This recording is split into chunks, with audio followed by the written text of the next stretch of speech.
Freddie Coleman every Friday joins the program here on Big Board Sports. Freddie and Vince. You can hear them Monday through Friday from 9 p.m. to 1 a.m. Eastern.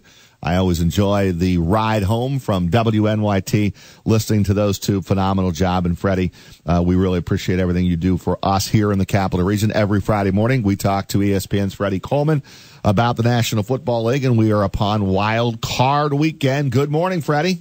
Good morning and happy belated New Year to you guys. How's everybody doing? Everybody's good, man. We're good. And listen, Buffalo fans around here, and there's a lot of them, Freddie, are beside themselves. They're in the playoffs for the first time since 1999, and I guess we give them a puncher's chance to go to Jacksonville and win the game. What we're trying to figure out this morning, and what I know Golick and Wingo tried to figure it out all morning and never really got an answer, but the latest from Buffalo is they're sending 1,440 chicken wings to Cincinnati, and no one's really sure how they landed on 1,440.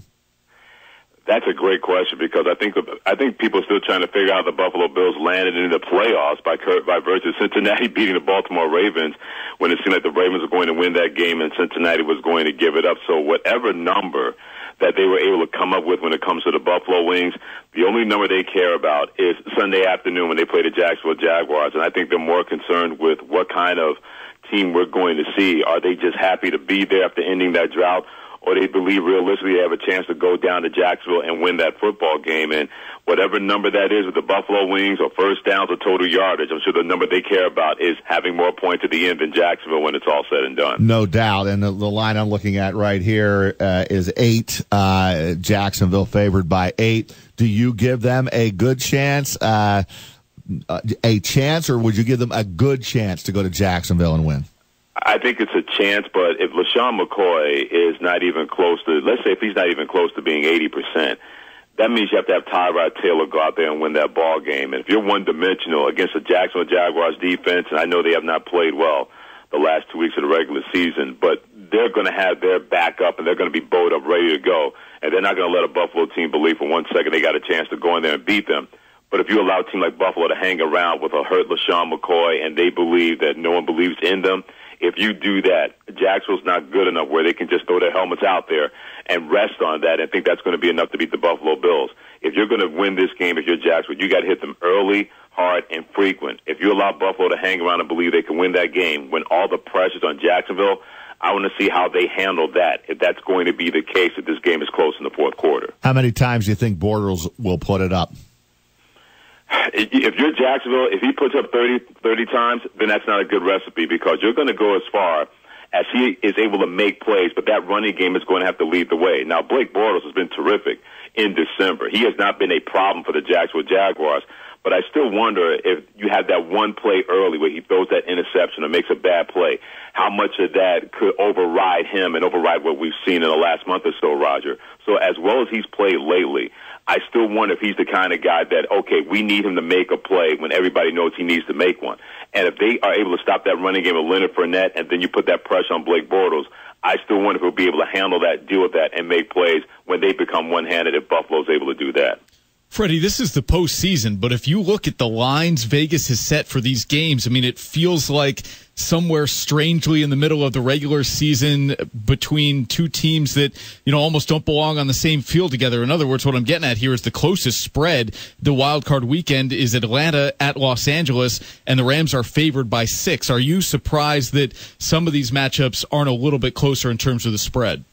No, not at all, because as we say on the show, Las Vegas didn't build all those buildings out there paying out money to people who bet. They built all those buildings because people kept losing those bets. And you're right, it's a stinky fish when I see the kind of lines I've seen so far going in a wild card weekend, because outside of Buffalo beating Jacksonville, it would not surprise me if any of the other road playoff teams were able to win, whether it's Atlanta versus Los Angeles, Carolina at New Orleans, or Tennessee at the Kansas City Chiefs, because I think this is a parity wild card weekend. It's usually the case, but more so than ever before, because other than the Saints, there's not that one team you look at and say, I could see that team having a great run through the NFC or the AFC, and especially in the AFC, where it's basically Pittsburgh versus New England. I think everyone would be stunned if we don't get a Pittsburgh-New England AFC championship game.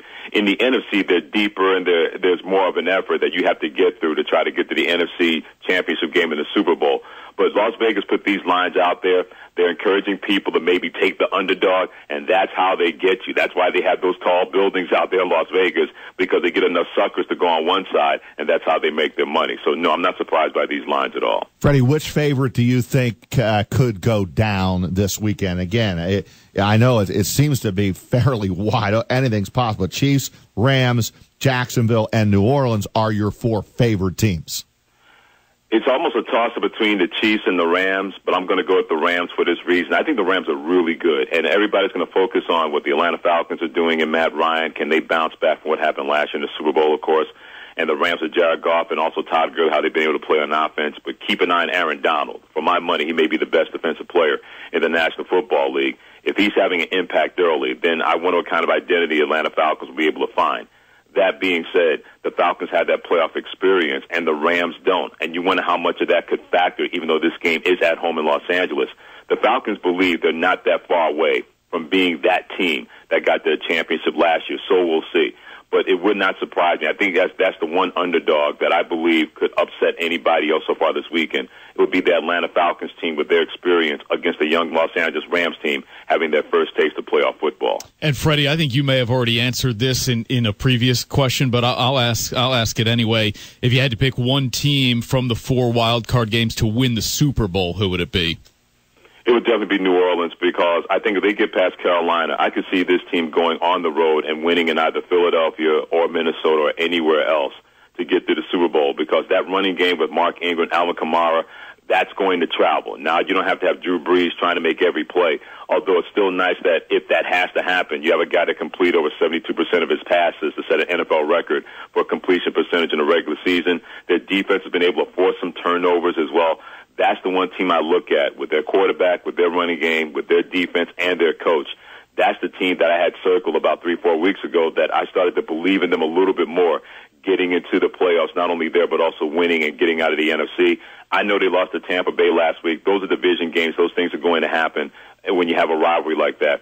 But that's the team this weekend that I look at and say, yeah, that team is the one I believe could go on a run and get the Minnesota and play in the Super Bowl. Freddie, I got to ask you about what was our headline story coming into our show this morning, right off the get at 10 o'clock, and that is the Seth Wickersham report with ESPN and the rift and the controversy between the big three in New England, the owner in Robert Kraft and the quarterback in Tom Brady and the head coach in Bill Belichick, and a little power struggle going on with all three of them, and they're not on the same page. How much validity do you put in that report, and what do you think it could mean, or if anything, on the field once the Patriots get ready to roll and try to get back to win a Super Bowl? Roger, the first thing that jumped out to me was, who were the people that talked to Seth Wickersham? Because it wasn't just one person. I mean, think about this. We thought the Patriots, that they're very good at keeping information from getting out. They're better than the FBI and the CIA, what they've been able to do. Trying to get anything out of this organization as a storyline has been damn near impossible ever since Bill Belichick and the New England Patriots and Tom Brady got rolling. So that was the first thing that jumped out to me. Who were the Clarence Beeks of that organization that allowed themselves to be taken over by Seth Wickersham and get that information out, number one? Number two, I'm not going to say it's much ado about nothing, because if there is a rift there, when you have guys with egos, and Tom Brady has one, and Bill Belichick has one, and Robert Kraft has one, you have to wonder how much of that could be a Jerry Jones or Jimmy Johnson situation, where things are going good for the Cowboys. Jerry Jones wanted some credit, and Jimmy Johnson had enough of that, and the Cowboys have not been the same since. I just think whatever is there, whatever smoke is there with these three, or specifically these two, with Brady and Belichick, this is something that'll be a rallying point for the New England Patriots guys. How many times have we seen that? They have Spygate one year, they win a championship. They have a Deflategate another year, they win a championship. If anything, if you're the AFC, this is the worst thing that could have happened, because a team like that that's already motivated will have more motivation now than ever before to not let something like this, fair, unfair, true or not true, undermine what they're trying to do, and that's win the 6th championship and really put themselves ahead of everybody else in the history of the National Football League. So is there something there? My gut says yes. Is it as much as people are trying to make it out to be? My gut says no. But these are the kind of things that a team like an organization like the Patriots rally around and use that as fuel to shut the naysayers and the doubters up about them. Yeah, the timing of this story is pretty darn interesting. We'll see how it plays out and if it's going to affect anything going on the field. But what I didn't know was what was going on with, Tom Brady going to Kraft trying to say we need to trade Garoppolo. I didn't realize the insecurity there with Brady a little bit. He didn't like Jimmy around, and Jimmy's pretty good and has a great relationship with Belichick. There's a lot of layers to that, but that was a juicy part for me.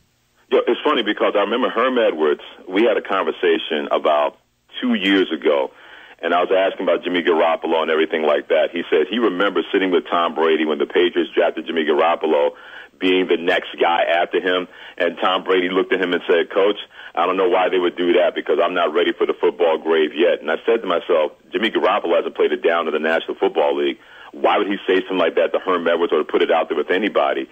Tom Brady, if anybody's synonymous with football, and that's not to say that players have a life or can't have a life outside of football, but Tom Brady has been able to eat, breathe, and sleep football. He has been steadfast in telling everybody, not only is he going to be in the NFL at age 45, he's going to be a starting quarterback in the National Football League at the age of 45. He saw exactly what Jimmy Garoppolo was representing, a guy that was on the come up, and he knows that Bill Belichick is not in the habit of saving players past their expiration date, even as great as Tom Brady has been. So for him to make sure that that was going to be put out there, and if it got to the point that he went to Robert Kraft over Bill Belichick's head, I know if I'm Bill Belichick, I'm not going to like Tom Brady that much. That being said, Bill Belichick is not going to be the kind of person that's going to just wipe the nose off his face for spite just to show Tom Brady what's what. It's about winning championships, and if he has to find somebody else at a quarterback and deal with that later on, he's willing to do that.